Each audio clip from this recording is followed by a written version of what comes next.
బంగారం ధరలు బగ్గుమంటున్నాయి. సామాన్యులు ఆశ వదిలేసుకున్నారు.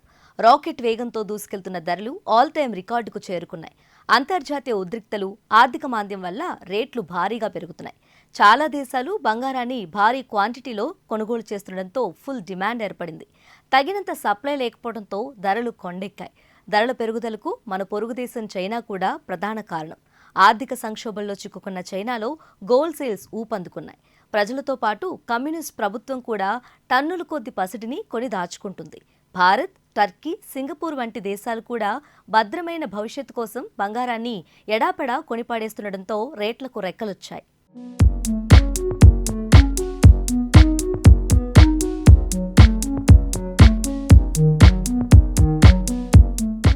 చైనాలో రియల్ ఎస్టేట్ రంగం కొన్నేళ్ల నుంచి భారీ నష్టాలు చవిచూస్తుంది. బడా కంపెనీలు నిర్మించిన లక్షలాది ఫ్లాట్స్ కొనేవాళ్లు లేక ఖాళీగా పడున్నాయి. చైనా వృద్ధి రేటు భారీగా పడిపోతుంది. ఎగుమతులు తగ్గి కరెన్సీ విలువ పడిపోతుంది. విదేశీ పెట్టుబడులు రావడం లేదు. నిరుద్యోగం భారీగా పెరిగింది.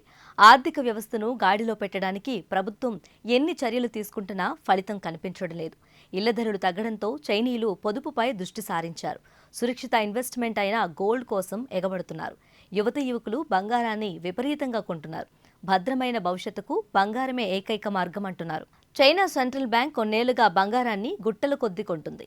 అమెరికా, యూరప్ ఆర్థిక వ్యవస్థలపై ఆధారపడకుండా రిజర్వులను పెంచుకుంటుంది. 2023లో చైనా సెంట్రల్ బ్యాంక్ 225 టన్నుల బంగారం కొని టాప్ ర్యాంక్లో నిలిచింది. చైనా బ్యాంకు ప్రజలు కలిసి 600 టన్నులు కొన్నారు. కరోనా టైంలో పెళ్లిళ్లు వాయిదా వేసుకున్న జంటలు ఇప్పుడు బంధాలు ముడేసుకుంటున్నాయి. దీంతో గోల్డ్కు డిమాండ్ పెరుగుతుంది. ఈ ఏడాదిలో తొలి త్రైమాసికంలో చైనాలో బంగారం కొనుగోలు 6% పెరిగాయి.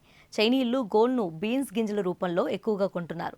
7,000 రూపాయలకు ఒక బీన్ వస్తుంది. చైనా ఈ కామర్స్ దిగ్గజం అలీబాబా టవోబావోలో ఆర్డర్ పెట్టి హోమ్ డెలివరీ చేయించుకుంటున్నారు. భారతీయుల్లాగే చైనీయులు కూడా బంగారం కష్టాల్లో ఆదుకుంటుందని భావిస్తుంటారు.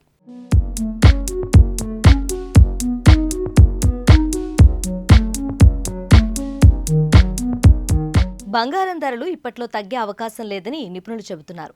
ఇజ్రాయెల్ పాలస్తీనా ఘర్షణలు, రష్యా యుక్రెయిన్ యుద్ధం, టెక్ కంపెనీలో ఉద్యోగాలకు కోత, వడ్డీ రేట్ల తగ్గింపు వంటి కారణాలతో ప్రజలు తమ డబ్బు సేఫ్గా ఉండాలని గోల్డ్పై మళ్లిస్తున్నారు.